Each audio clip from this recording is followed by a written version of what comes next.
തിരുവനന്തപുരം മാറാലമൂട് ശിവക്ഷേത്രം സീൽ ചെയ്ത് നെയ്യാറ്റിൻകര നഗരസഭ. പൂജ നടത്താനാവാത്ത ഭക്തർ. ശിവപുരം മഹാദേവ ക്ഷേത്രത്തിലാണ് അതിക്രമിച്ച് കടക്കരുതെന്ന് കാട്ടി നഗരസഭ നോട്ടീസ് പതിക്കുകയും ഗേറ്റ് ചങ്ങലയിട്ട് പൂട്ടുകയും ചെയ്തത്. അനധികൃതമായി പ്രവേശിക്കുന്നത് ശിക്ഷാർഹമാണെന്നും ബോർഡ് സ്ഥാപിച്ചു. ഇതോടെ പ്രധാന ക്ഷേത്രത്തിലേക്കുൾപ്പെടെ ഭക്തർക്ക് കടക്കാൻ സാധിക്കാതെയായി.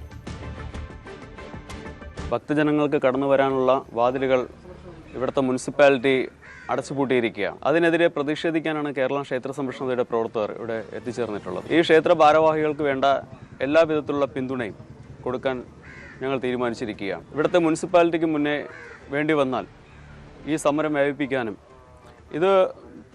ഇതൊരു ചെറിയ വിഷയമായിട്ട് നമ്മൾ കാണുന്നില്ല. ഇവിടുത്തെ വലിയൊരു ഭീകരവാദ സംഘടനയാണ് ഇതിൻ്റെ പിന്നിലെന്ന് ഇവിടെ വന്ന സമയത്ത് നമ്മൾ മനസ്സിലാക്കുകയാണ്. SDPI പോലുള്ള ഭീകരവാദ സംഘടനകൾ അവർക്ക് എന്താണ് ഇത്തരം ശിവക്ഷേത്രങ്ങളുടെ കാര്യം? ഇവിടെ നേരത്തെ പറഞ്ഞതുപോലെ ഇവിടെ പുറംപോക്കിൽ ധാരാളം വസ്തുവകകളുണ്ട്, പുറംപോക്കിൽ ധാരാളം വീടുകളുണ്ട്. ഇത് സാമൂഹ്യമായിട്ടുള്ള പൊതുവായിട്ടുള്ളൊരു ക്ഷേത്രമാണ്. അപ്പോൾ പുറംപോക്ക് എന്ന് പറഞ്ഞുകൊണ്ട് ധാരാളം പുറംപോക്കുകൾ ദേവാലയങ്ങളുണ്ട്.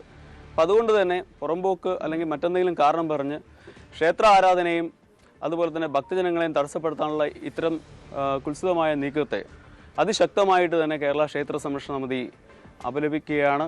ഇത് നമ്മളൊരു 80 വർഷം കൊണ്ട് ഇതിന് തൊട്ടപ്പുറത്തെ കനാലിൻ്റെ കരയിൽ ഉള്ളൊരു തമ്പുരാൻ ക്ഷേത്രമായിരുന്നു. അത് ഒരു 18 വർഷം മുമ്പ് ഇടിഞ്ഞു വീഴുന്നു.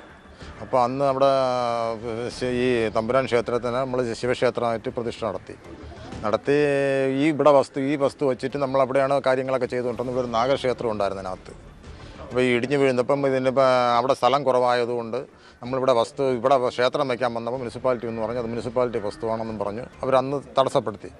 അത് കഴിഞ്ഞിട്ട് നമ്മളിവിടെ ചെയർമാനും ഇവിടുത്തെ പ്രാദേശിക നേതാക്കളെല്ലാം കൂടെ സംസാരിച്ചപ്പോൾ അവരൊരു 6.5 സെൻറ്റ് അളന്നിട്ട് പറഞ്ഞു ഇതിനകത്ത് ക്ഷേത്രം വെച്ചോളാൻ പറഞ്ഞു നമ്മളുടെ.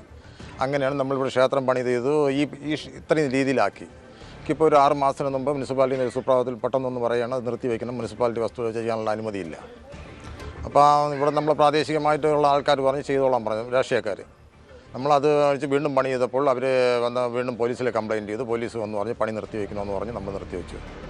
അത് കഴിഞ്ഞിട്ട് 2 ദിവസം കഴിഞ്ഞപ്പോൾ മുനിസിപ്പാലിറ്റി വന്ന് താഴിട്ട് പൂട്ടിയിട്ട് മുനിസിപ്പാലിറ്റി അത് കഴിഞ്ഞിട്ട് നമ്മൾ പരാതി ആരാണെന്ന് അറിയാൻ അവർ പറഞ്ഞു തന്നില്ല. രണ്ടാമതിപ്പം കഴിഞ്ഞതിൻ്റെ അങ്ങേയാഴ്ച വീണ്ടും സർക്കിൾ വിളിച്ച് ഒരു തീർപ്പിൻ്റെ രീതിയിൽ അപ്പോഴാണ് വഴിമുക്കുന്ന SDPക്കാരാണ് പരാതി കൊടുത്തിരുന്നതെന്ന് അറിഞ്ഞത്. അപ്പം അവർ പുറമ്പോക്കിൽ വയ്ക്കാൻ സമ്മതിക്കില്ല എന്ന് പറഞ്ഞു. അപ്പോൾ അതുകൊണ്ട് സർക്കിൾ പറഞ്ഞ് തൽക്കാലം നിർത്തി വയ്ക്കുകയും വേറെ ഒന്നും ചെയ്യരുതെന്നും പറഞ്ഞ് നമ്മൾ ഈ പരുവത്തിൽ നിർത്തിയിരിക്കുകയാണ്. ഏതാണ്ട് 90 വർഷങ്ങളുടെ പഴക്കമുണ്ടെന്ന് ഇവിടുത്തെ മുസ്ലിം സമുദായങ്ങൾ പോലും പറയുന്നുണ്ട്. അവർ പിന്നീടാണ് വന്നിട്ടുള്ളത്. ഈ ക്ഷേത്രം അത് കാലഗണനപ്പെടും നമുക്കറിയാമല്ലോ. അതിനുശേഷം അതിന് പുനരുദ്ധാരണം നടന്നുകൊണ്ടിരിക്കുമ്പോഴാണ് ഒരു 4 SDPI എന്ന് പറയുന്ന ആളുകൾ നഗരസഭ സെക്രട്ടറിക്ക് പരാതി കൊടുക്കുന്നു. ഈ ക്ഷേത്രം അനധികൃതമാണ്, ഇവിടെ നിർമ്മിക്കുവാൻ പറ്റില്ല, ഇത് തടയണം എന്ന് നഗരസഭ സെക്രട്ടറിയെ ഭീഷണിപ്പെടുത്തിയിരിക്കുകയാണ്. അതുപോലെ പോലീസിനെയും ഭീഷണിപ്പെടുത്തിയിരിക്കുകയാണ്. ഒരു മഫ്തിയിലുള്ള ഒരു പോലീസുകാരൻ ഈ ക്ഷേത്ര ഭാരവാഹിയുടെ വീട്ടിൽ പോയിട്ട് പറയുകയാണ്, നിങ്ങൾ മര്യാദയ്ക്ക് ശരിക്കും നേരത്തെ പോപ്പുലർ ഫ്രണ്ടിൻ്റെ ആ പയ്യൻ വിളിച്ചതുപോലെ മര്യാദയ്ക്ക് ജീവിച്ചില്ലേ എന്ന് പറയുന്നത് പോലെ ഈ മഫ്തിയിലുള്ള ഒരു സ്പെഷ്യൽ ബ്രാഞ്ചിൻ്റെ പോലീസുകാരൻ ക്ഷേത്ര കമ്മിറ്റിയുടെ വീട്ടിൽ പോയി പറയാണ്, അതിനെ നിർത്തിവെക്കുക, അതാണ് നിങ്ങൾക്ക് നല്ലത് എന്ന് സ്പെഷ്യൽ ബ്രാഞ്ചിൻ്റെ പോലീസുകാരൻ പോലും ഈ ക്ഷേത്ര ഭാരവാഹികളെ ഭീഷണിപ്പെടുത്തിയിരിക്കുകയാണ്. അരുൺ മോഹൻ വിവരങ്ങളുമായി ചേർന്നു. അരുൺ, ഇത്തരത്തിൽ നെയ്യാറ്റിൻകര നഗരസഭ ഇത്തരത്തിലൊരു നടപടി എടുക്കാനുള്ള സാഹചര്യം, കാരണം അതെന്തായിരുന്നു? തീർച്ചയായും നേരത്തെ സൂചിപ്പിച്ചതുപോലത്തെ ഈ 1971 കാലഘട്ടത്തിലെ ഒരു സോമൻ നായർ എന്ന് പറയുന്ന സ്വാതന്ത്ര്യ സമര സേനാനിയാണ്, രാമനാഥൻ നായർ എന്ന് പറയുന്ന സ്വാതന്ത്ര്യ സമര സേനാനിയാണ്. അവരുടെ വച്ചാരാധന ഉണ്ടായിരുന്ന പ്രദേശം അവിടെ ഇത്തരം ഒരു ക്ഷേത്രത്തിന് വേണ്ടി വിട്ടു നൽകിയെന്നാണ് നമുക്ക് മനസ്സിലാക്കാൻ കഴിയുന്നത്. തുടർന്ന് ഇവിടെ പൂജ ശിവക്ഷേത്രമായി ഉയരുകയും തുടർന്ന് നിരവധി ഭക്തജനങ്ങൾ എത്തുന്ന ഒരു സ്ഥലമായിരുന്നു ഇവിടെ ഉള്ളത്. ഈ സ്ഥലത്താണ് അടുത്തിടെ ഈ പറയുന്ന ഒരു ആരോപിക്കുന്നത് പോലെ STP വിഭാഗത്തിലെ ഒരു മതവിഭാഗത്തിലെ ഒരു വിഭാഗക്കാർ പരാതി നൽകിയതിന്റെ അടിസ്ഥാനത്തിലായിരുന്നു നഗരസഭയുടെ ഇടപെടലെന്നാണ് നമുക്ക് മനസ്സിലാക്കാൻ കഴിയുന്നത്. ഇത് പുറമ്പോക്ക് ഭൂമിയാണ്, ഇതിലേക്ക് പോകുന്നത് പുറമ്പോക്ക് ഭൂമിയിലേക്കുള്ള പ്രദേശത്താണ് നടക്കുന്നത് എന്നുള്ളതാണ് ഇവരുടെ വാദം. ഈ പറയുന്ന നഗരസഭയും ആ ഭാഗത്തോട് ഉന്നയിച്ചായിരുന്നു കഴിഞ്ഞ ദിവസം ഈ പറയുന്ന ഇവിടെ താഴിട്ട് പൂട്ടുന്ന ഒരു അവസ്ഥ. ഈ പ്രധാന കവാടത്തിലേക്ക് ക്ഷേത്രത്തിലേക്ക് പ്രവേശിക്കാൻ കഴിയുന്ന പ്രധാന കവാടത്തിലേക്ക് ഗേറ്റ് സ്ഥാപിച്ച് പൂട്ടിയ ഒരു അവസ്ഥ ഉണ്ടാകുന്നത്. ഇത് ഒരു പ്രതിഷേധത്തിന് ഇടവന്നതോടുകൂടിയാണ് ഇത് വാർത്തയാകുന്നത് നമുക്ക് മനസ്സിലാക്കാൻ കഴിയുന്നത്. ഇത് ഏറെക്കാലമായി ഇവർ ഈ തമ്മിലുള്ള ഒരു തർക്കം ഇത് ഭൂമിയാണെന്നുള്ള പരാതിയിൽ മേലുള്ള അന്വേഷണം നടന്നു വന്നിരുന്നുള്ളത് നമുക്ക് മനസ്സിലാക്കാൻ കഴിയുന്നത്.